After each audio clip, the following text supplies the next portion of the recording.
How's it going, guys?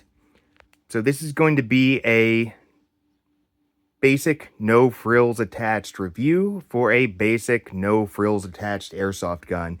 This is the ENC M16 with the M203 launcher, as well as this retro style heat shield.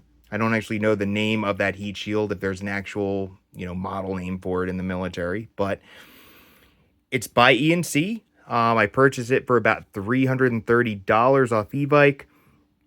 And I have never owned an ENC before. This is actually my first ENC airsoft rifle that I've owned. And I've heard a lot of hype about it regarding being kind of like a workhorse of a budget airsoft gun. Ooh, having a stroke there. And I have to say, after my initial impressions, it definitely lives up to the hype. So, as you can see, it's pretty bare bones when it comes to aesthetics. Regarding engraving and trademarks, like there's no trademarks on the upper or lower receiver. The only trademarks you really have are the engravements for the selector switch, and then if that can focus, you've got some numeric trademarks for the M203 flip-up sight. And then, I'm not sure if you can get down there, but it looks like that's the engravement, probably the model number, not really sure. I just bought this because these style M16s with that vintage heat shield are very hard to come by regarding airsoft companies actually having them in stock in this day and age. So when I saw it, I jumped on it. But regardless of how bare bones it is regarding trademarks and, those types of aesthetics, it makes up for it in build quality and performance, at least as far as my initial impressions go. First thing I noticed was that the body was very, very solid taking it out of the box. I would say it's arguably as solid as my VFC. Full metal construction, no polymer, just full metal, and then plastic where it would be applicable to the real steel version. Only downside I would say is that I'm guessing they kind of just took a hodgepodge of generational components. Normally I would expect this to be like an M16 A1 or A2 that would have this style heat shield with a carry handle that would be fixed, which would be indicative of an M16 A1 or A2. This has a detachable one, which is more common with an M16 A4 as far as I know. Minute detail, don't really care. I'm just really stoked that I was able to find this. This setup is a very prolific and notable pop culture icon. This style M16 was in a few prominent 80s movies such as Scarface, Predator, even more contemporary or comparatively contemporary movies like Black Hawk Down, the Army Rangers in the film. A few of them were armed with these as far as their loadouts went. So it's a very prominent pop culture icon, and I guess that's probably why I'm so drawn to it, because I grew up seeing this on the screens that I was watching quite often. But I digress. So externally, rock solid, which is really where it counts. I could care less about trademarks as long as the build quality is solid, and this seems pretty solid. As far as the internals go, again, pretty solid.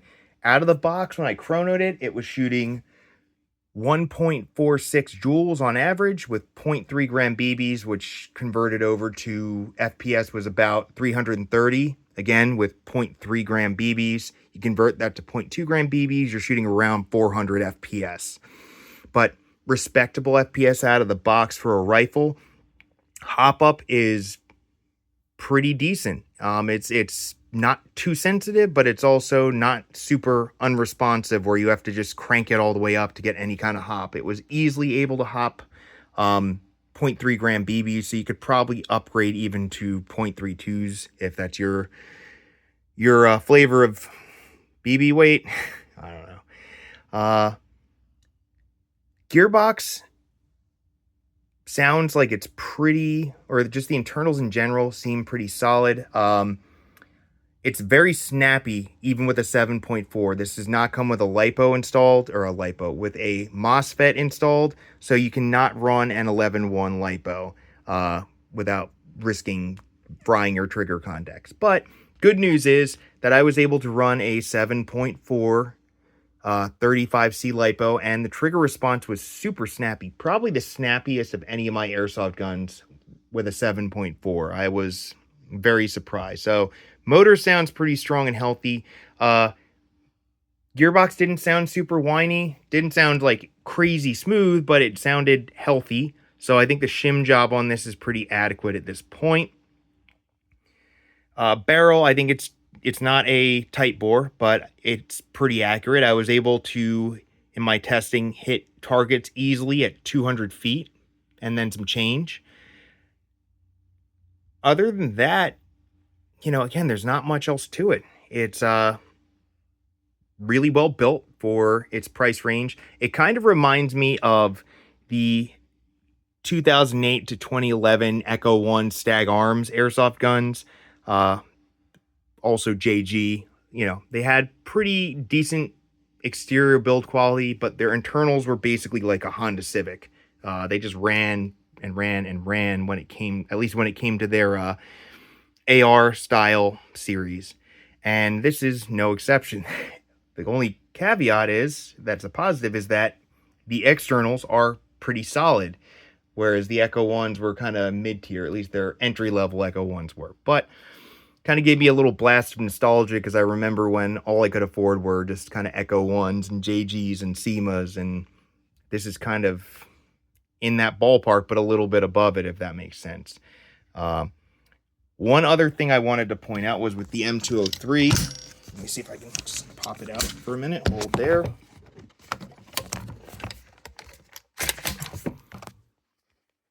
That was professional. So, as you can see, the striking pin for the M203s, the travel is a lot further than some of my other M203s. And that's great, because I think the travel on my Echo 1 M203 launcher, even my G&P M203 launcher, I think the travel is just too short, because it doesn't always ignite the M203 grenades that I stick in those grenade launchers. But I tried them in here, and because it travels out like probably a couple millimeters further, it hits them easily and ignites them. So I'm pretty excited about that.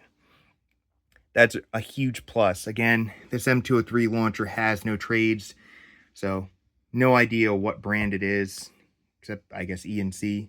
But, that's basically it. We're coming on 8 minutes, so I will bid you adieu. But yeah, this is the E&C M16. I'm guessing it's an A4 because it has the detachable carry handle, which is a characteristic of an A4. If it was an A1 or 2, I believe this would have been fixed. So a little bit of a hodgepodge of parts here, but overall very aesthetically pleasing. So if you're not going for like a strictly period specific kit, this is a really great option. Also comes wired to Dean's, which is also a huge plus. But yeah, that's it. I'm done rambling. If you have any questions, comments, input, leave it in the comments. Take care.